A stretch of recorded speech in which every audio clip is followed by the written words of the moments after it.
नमस्कार, आप देख रहे हैं बीआरजी न्यूज। हरनी बोट दुर्घटना के बाद सुरसागर में बोटिंग का कॉन्ट्रैक्ट वडोदरा महानगर पालिका की ओर से रद्द कर दिया गया है। वडोदरा महानगर पालिका की ओर से Shri hydro drivers and engineers को 7 साल का बोटिंग का कॉन्ट्रैक्ट दिया गया था। हालांकि हरनी बोट दुर्घटना के बाद सेफ्टी के मद्देनजर म्युनिसिपल कमिश्नर दिलीप राणा की ओर से सुरसागर तालाब में बोटिंग बंद करवा दिया गया और अब बोटिंग का कॉन्ट्रैक्ट रद्द करने का आदेश भी दे दिया गया है।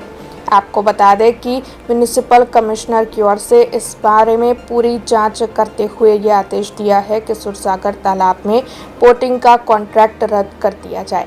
अब इस मामले के मद्देनजर सामाजिक कार्यकर अतुल गामी जी ने प्रतिक्रिया दी है। वडोदरा शહેરની મધ્યમાં આવેલ ઐતિહાસિક સુરસાગર તળાવમાં ટૂંક સમય પહેલાં વડોદરા શહેરના કલેક્ટર સાહેબ, કમિશનર સાહેબ દ્વારા જણાવવામાં આવ્યું હતું કે કોઈપણ જગ્યાએ બોટિંગ કરવાનું નથી। તેમ છતાં આ સુરસાગરમાં બોટિંગ કરતા અમે પકડ્યા હતા। ઇલેક્ટ્રિક બોટ આમાં ફરી હતી, જેની અંદર 5 વ્યક્તિ બેઠા હતા। એમાંથી 2 વ્યક્તિઓએ લાઈફ જેકેટ પહેર્યા નહોતા।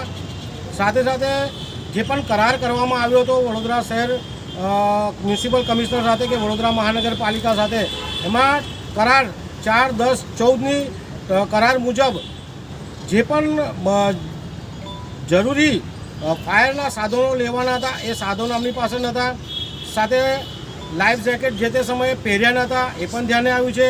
બીજી બાજુ જોવા જઈએ તો જે બોટ હતી પેન્ડલ બોટ તેમજ ઇલેક્ટ્રિક બોટ જે હતી એના માટે જે ટેસ્ટિંગ કર્યું હતું એના પણ હજુ સુધી પુરાવા ક્યાંક મૂકવામાં આવ્યા નથી।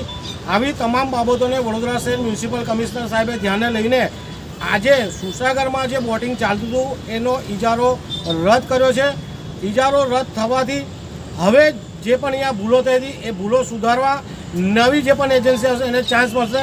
સાથે વડોદરા શહેરની અમે જનતાને જણાવ્યું કે જે પણ સુરસાગર ખાતે સાંજે કે મોડા આવતા હોય એમને પણ જ્યાં બોર્ડ લાગ્યા છે એ બોર્ડને વાંચીને सुरसागरनी नजीक तलावनी नजीक न जाए ये भी हमारी मांग। अब खबरों से लगातार अपडेट रहना हुआ आसान।